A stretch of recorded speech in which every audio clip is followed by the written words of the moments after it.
some of these up-and-coming domestic players to play with the likes of Madison, Hughes, and company. It's tremendous, but first, we've got the Southern Headliners versus the Rocky Mountain Experts. This one, I know, is going to be a doozy. It should be. The Headliners on the left, the Rocky Mountain Experts making their way out. They'll battle it out here for third place here. And their lineup, Bree, who pops, who stands out on the expert side? Oh man, I mean, it's basically the exact same roster. Amanda Berta, so powerful on the sideline. Spencer Boldt, just so quick. And look, the rest of the names just come out with fire. It's so good to see a lot of American names here, but then also BK Kievit. She wasn't here with the experts before. Last year, she was with the Rhinos X Loggerheads. She was former captain of the Netherlands Sevens teams. She has so much experience. All right, Headliners, who stands out there? Who do fans need to keep their eyes on in your mind? I mean, Magali Harvey was excellent in that first match, but Abby Gustaitis, of course, local hero. She is going to take it to them, looking for revenge. Grace Kukutai, another New Zealand name, has been so instrumental for this Headliners team all season. So the Headliners, they had a 14-5 lead in their match in the semifinals, but lost to the locals 17-14. There's Naya Tapper, you mentioned her. No women's rugby player from the U.S. has scored more tries, more points than her. She is royalty in this country, and as you touched on with the internationals, quite a bit of royalty there as well throughout this entire series. We're underway here, third place match. That kick's got to go 10 meters, and that dotted line there is the 10-meter line. And it did, they let it go, and it's going to be a change of possession here. It'll be a line out here for Alena Olsen and the Headliners. Oh, see, that's tricky for the experts because the kick didn't go quite 10, but if the bounce goes ahead past that 10-meter line, play on. And so they've actually turned over that ball as we get this first line out underway. Gustaitis up to get it. They work it to the back. Magali Harvey played the ball back there. Now they push ahead. That's Scout Cheeks there with the ball. Product of the Penn State women's rugby program. And her uncle, if you're a basketball fan, former Sixers all-star, Maurice Cheeks. Let's go down to the third member of our crew, as I mentioned, Nick Gismondi. Nick.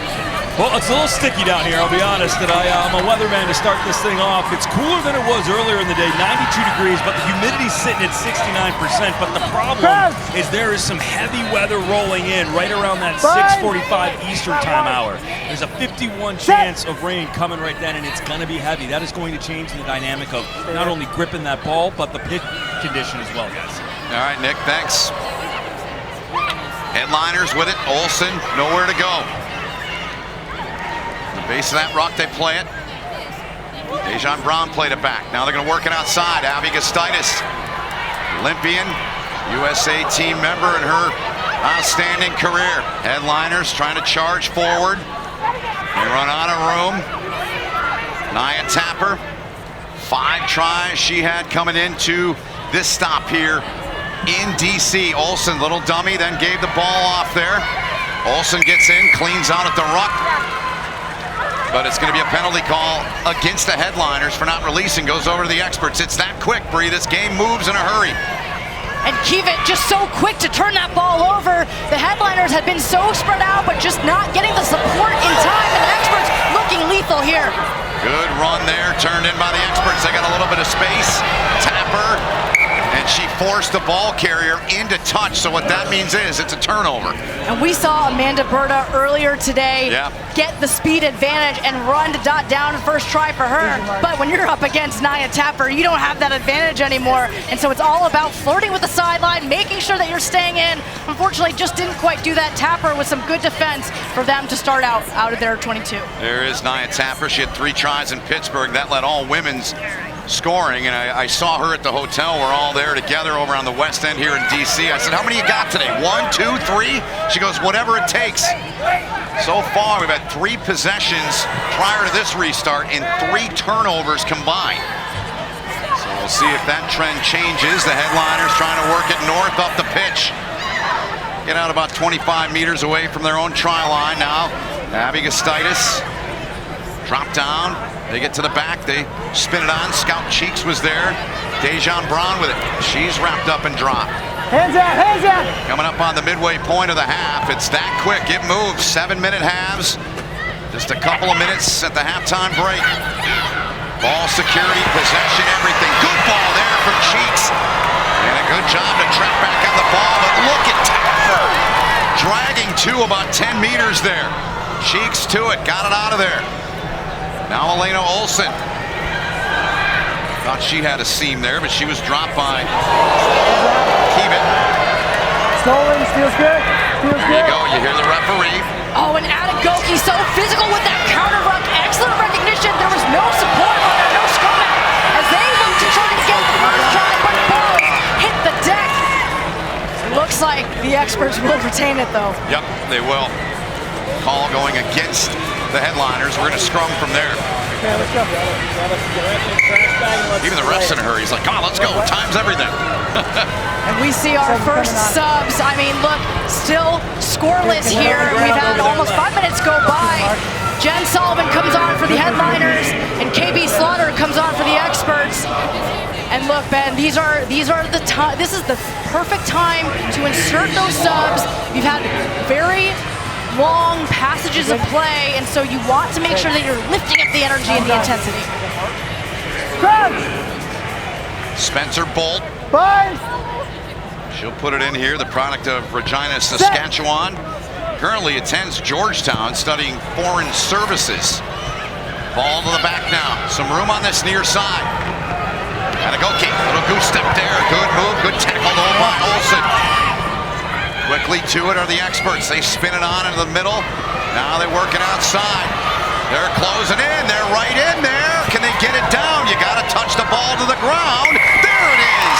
They finish it off with a little more than 2 minutes to go as Slaughter gets in there and puts it away.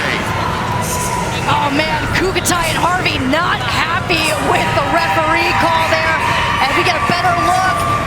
I don't know, Ben. Kukutai's hands looked like they got under the ball, but Broughton painted a good enough picture for the referee, getting the first 5 for the experts. And honestly, for me, the advantage right now, or the difference for the experts, is that they have been cleaning out every single breakdown so they can actually get the clean ball. Here's the drop goal attempt. Those are tough, and that's a tough angle. So it remains 5-0 here. Just over a minute and 20 to go here in the first half.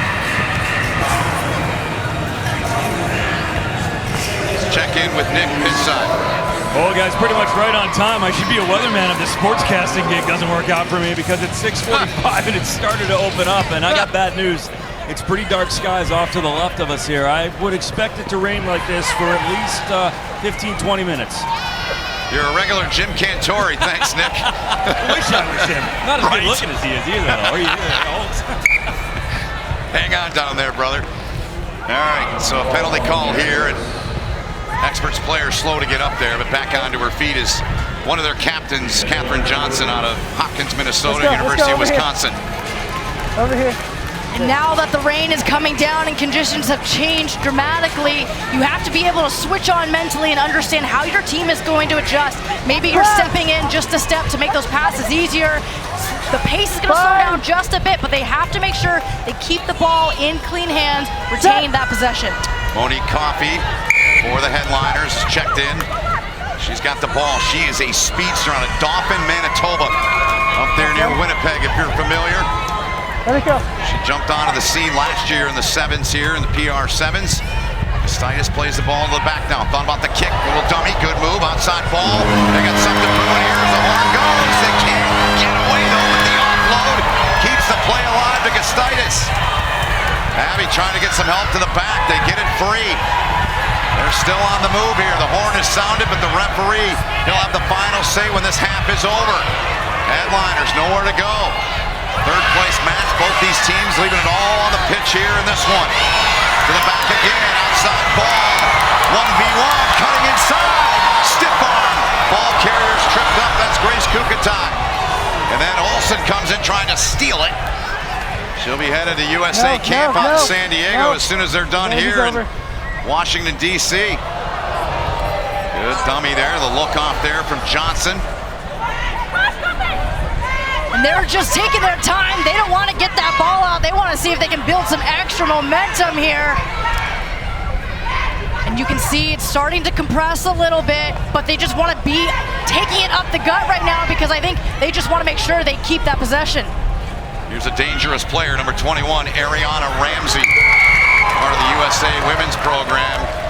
No release there on the ball in time, so it goes over to the headliners. Referee letting them play here. We play on. Jenn Salomon, the carry there. Gustaitis, base of the ruck, got it on to Coffey, outside to Olsen.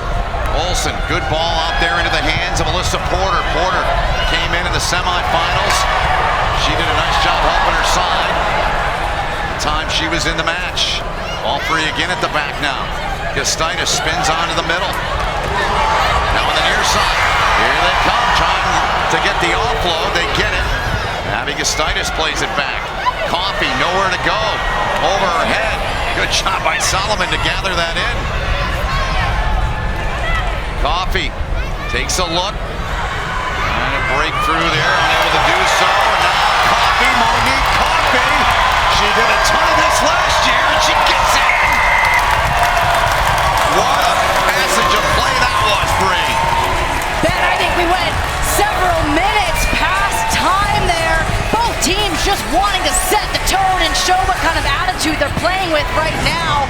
And the headliners, huge credit to them, even though it's messier than usual. They're just able to retain the ball and reap the reward, finally get the go-ahead after a very exhausting passage of play. And who else besides Monique Coffey to get the first 5? 23 meters, that play, that passage of play. Kick attempt, and it is good right down Constitution Avenue. So the headliners get the conversion. They're on top, 7-5 here in the third place match here on the women's side here on Premier Rugby Sevens. Good Sport is the official sport drink of Premier Rugby Sevens. Grab the good.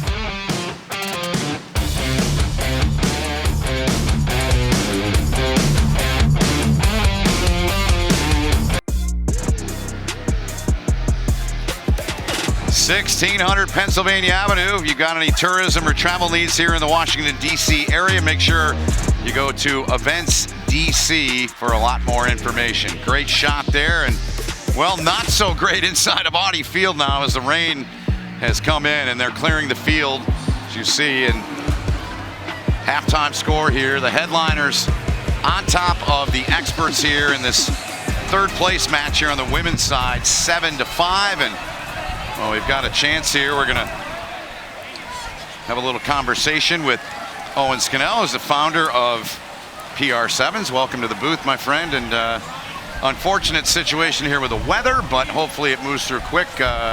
All in all, talk to us so far about the season, how things have gone. Hey, thanks, Ben.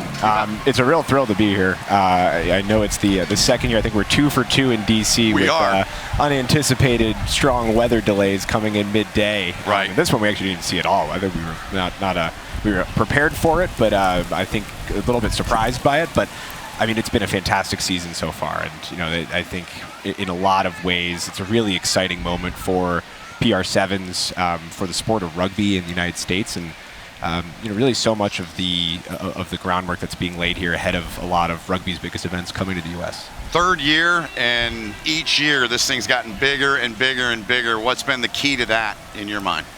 You know, I think it's just deliberate growth, right? I think we have decided to pick and be strategic with how do we grow. You know, I think rugby's best growth product, right, which is in a lot of ways is sevens, right? Such an easy to understand, accessible, fast action, high intensity sport, and it's really just been, you know, I think trying to make sure that we are building with the mindset that there is a 10-year runway for this sport in this country.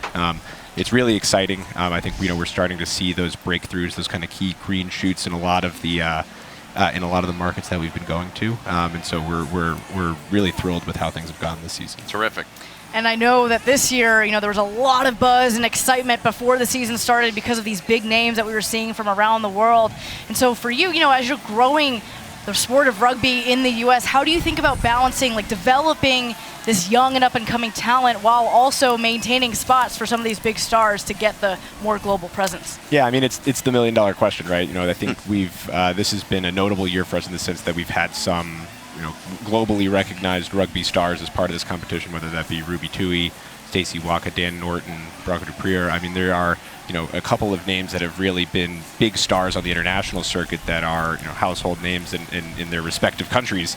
And I think, the balance of what we're trying to build here, where I think Sevens has a different model and different opportunity in the U.S. specifically, to balance that with being a American first focused competition, and to really prioritize the growth and the development of the next generation of stars as they go on to compete for Team USA in the Olympics and on the international circuit. So it's really a balance, but we're trying one that we're looking to try and be really deliberate about as we continue to grow. Owen Scannell, the founder of PR Sevens, with us here. We're in a bit of a weather delay here, as you can see, some rain coming down. Hopefully it's not too long of a delay. We're in the middle portion, the halftime break of the first third place match here between the headliners and experts on the women's side. The headliners up 7-5.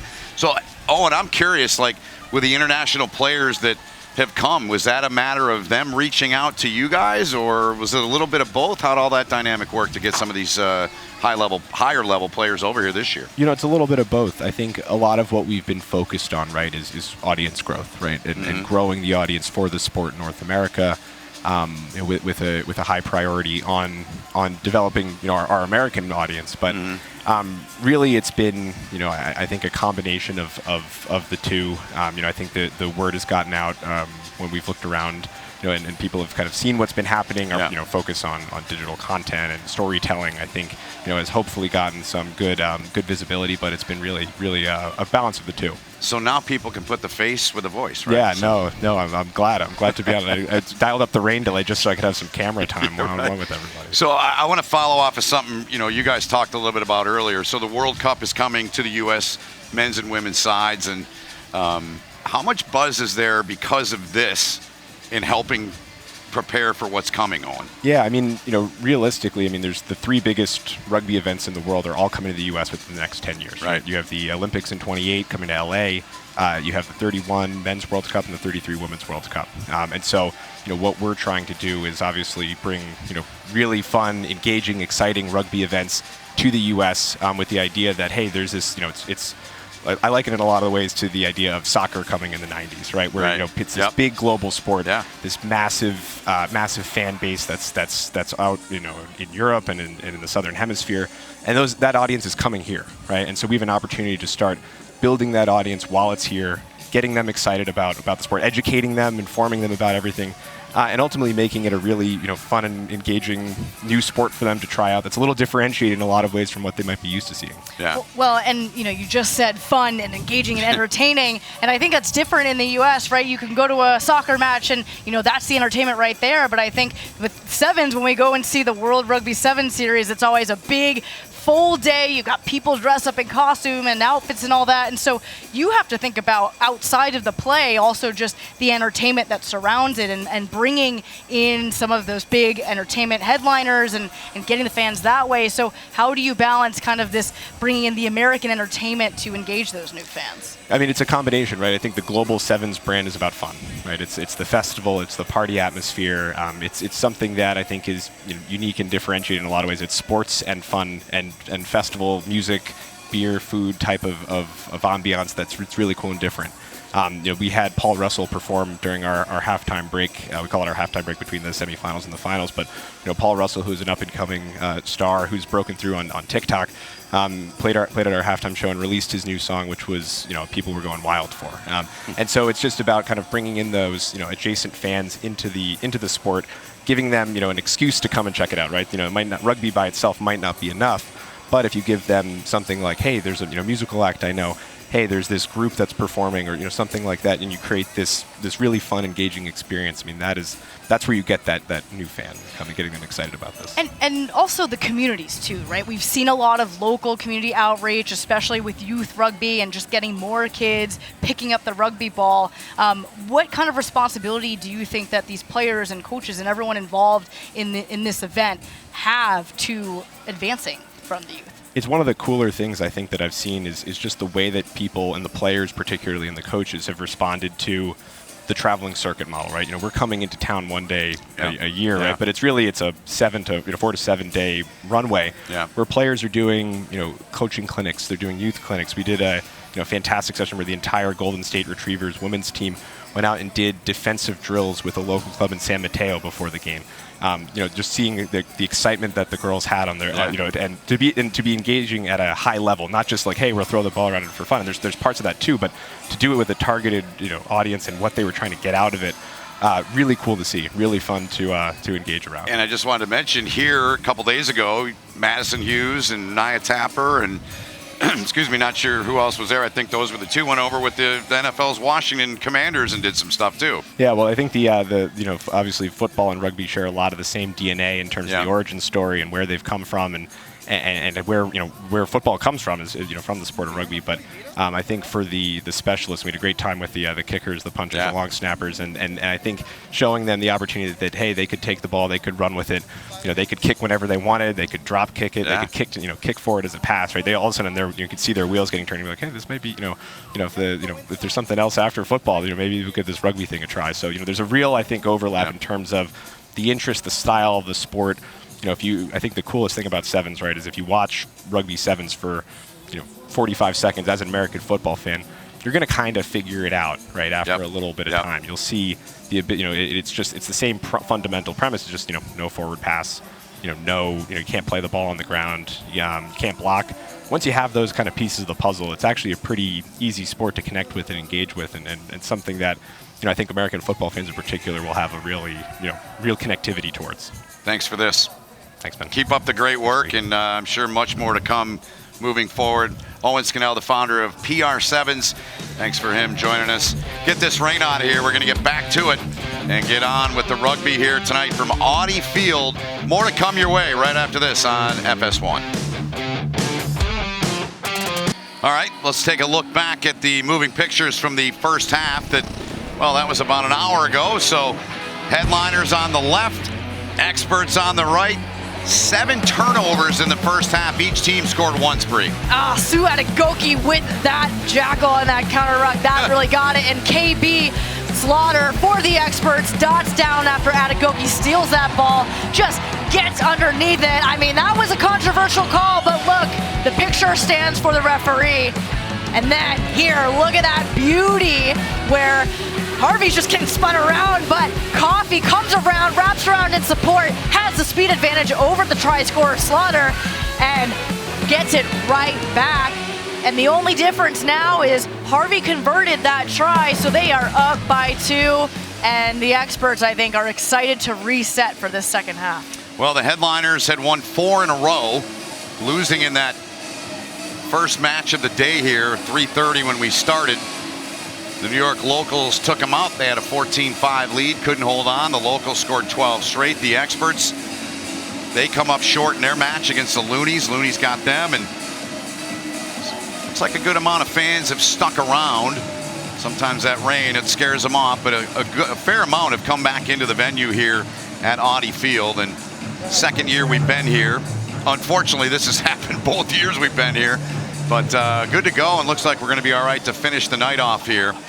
And expected to close things out around 9:30 Eastern time here tonight on FS1. So the officials are ready. The headliners huddled up, and they appear ready. The experts doing the same thing at the other end of the pitch. And you can just see Harvey there giving the messages to that side for the headliners. Again, I mean, I think both teams will want to stick to the game plans as much as they can, but depending on how slick that ball is, are the off-roads going to be fewer and far in between, or are we going to be able to see them like retain the possession that way? Width, I think, will still stay pretty much the same because the rain has stopped. Yep. But most important is protecting the pill, protecting the ball. And so, if you need to do the harder thing, or maybe just the non-ideal thing of taking that ball to ground, setting another ruck, not what you want in sevens, but that's way more important than turning that ball over. So we'll see what these two teams do here. But look, it is pretty much level right now, Ben. 7-5, headliners on top. Spencer Boldt and the experts ready to go. They're going to kick the ball away here. Thanks for sticking with us here on FS1 in store for some exciting action here. 3 matches and the remainder of this one, so closing out here. The rain is cleared through and moved out.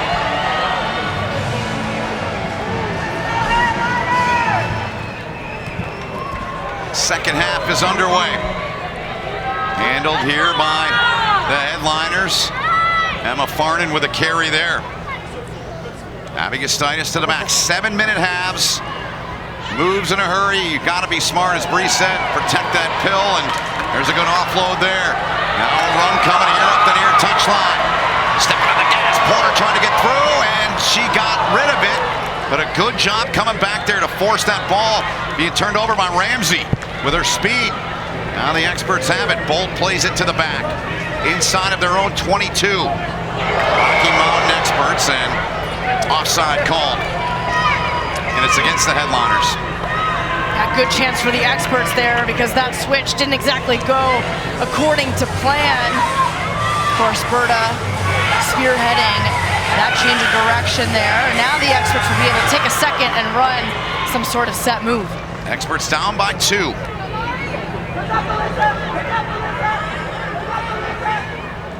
Ball placed back. Working outside, that wide side of the pitch. Support runner there. Big hit delivered. Farnan got to the ball and forced it into touch. It goes over to the headliners. Solid work from Emma Farnan. And the headliners trying to go quick there on the line out, but experts in position. I think if Berta had gotten that pass off just a half second earlier, we would have seen a big streak down the sideline. And headliners just getting set here. They're going to walk in.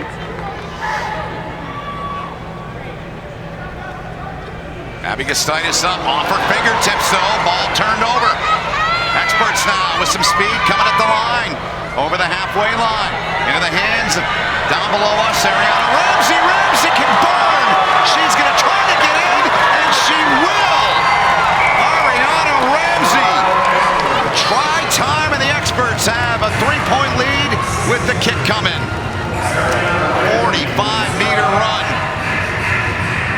Ari Ramsey streaking down the sideline first. That comes off of an error on the headliners line out.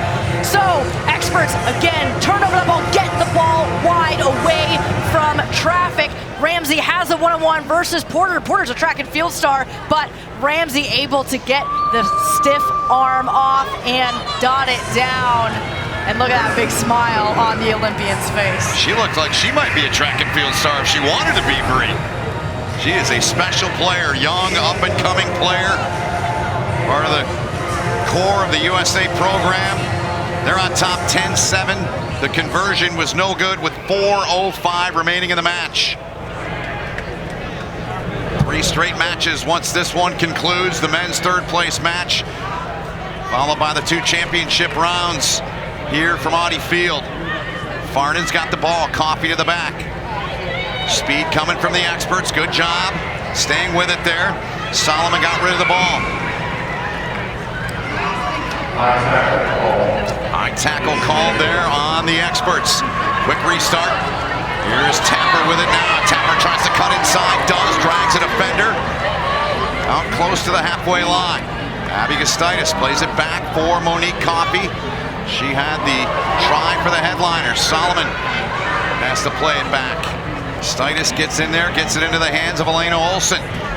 Caledonia, Michigan, her hometown, west side of the state of Michigan. Played her college club rugby at the University of Michigan. Like so many we meet, Bree, it happened for her quick, and she started playing as a freshman in college and never played the sport. Ball down on the deck, Tapper gets to it, but coming over the top to take it away there, Ramsey gets in there and takes it, and the experts have it now. Ball a little bit low, Olsen's there. Coffey helps out in that ruck. Gustaitis now knew she was going to take a shot. Here's Naya Tapper. No one in women's USA Rugby scored more points than her in international competition. Decorated player. Penalty call here on the headliners. Oh, just well done by the experts' defense. That's Ramsey and Berta going in, recognizing that the three for the headliners, the person that comes in and spins the ball out of the ruck, was too slow, wasn't there, and so they say, let's go in together, knock the headliners out of this ball. And so they go in. Tapper thinks that maybe she could still play the ball on the floor. Doesn't happen. So it is a penalty, and they will elect to go for a scrum here. Have that option. They're going to take it. Experts on top by 3, coming up on just 2 minutes remaining here in the match.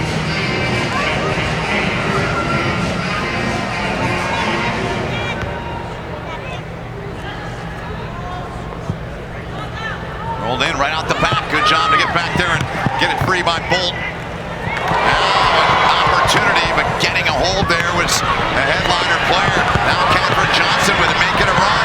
There's Ramsey. We saw how dangerous she is.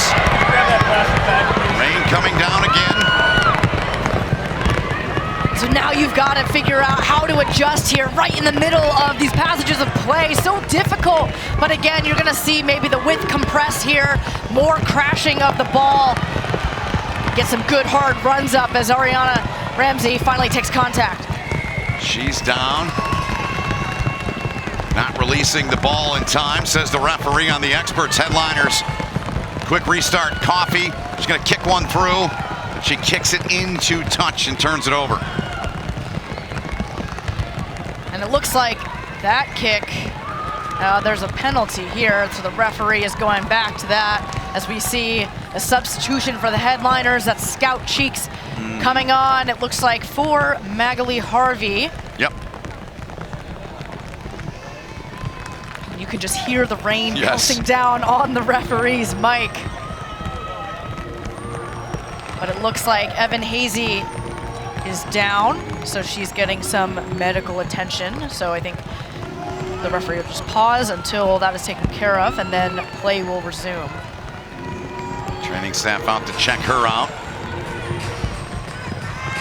Rain continues to come down, but these are rugby players. A little rain doesn't faze them. Oh, you practice in the conditions worse than this. As long as it's not thundering and lightning, you're out there playing in all the conditions. Yep. Neither rain, nor sleet, nor snow. The old postal creed. Halfway line. Here come the experts here in the final 40 seconds of the match. They've got the lead by 3. Trying to claim the bronze, so to speak, here. 3rd place here in this tournament. The referee so far has been so strict on offsides, on the offsides line for both teams, which was good. I mean, the experts had a nice line out despite the conditions. Ball doesn't quite get out of Hazy's hands the way she would have liked, but just taking advantage of these little errors, these moments, as they just kind of keep taking 10 meters by 10 meters down the field. And just note here with the experts how they're lined up. All 3 backs are to the left of the scrum. Looks like Kivit is actually just direct, a little bit offset from the scrum, exposing a big weak side. But Kivit's starting to cheat over as Ramsey gets that ball out. She gets it. Olsen immediately wraps her up. Nowhere to go. There's the ball kicked into touch. And the experts win the match. 10-7, low scoring, weather delayed match. But they take 3rd this year in the PR Sevens women's side. More to come. 3rd place match on the men's side when we come back to Audi Field in DC right after this.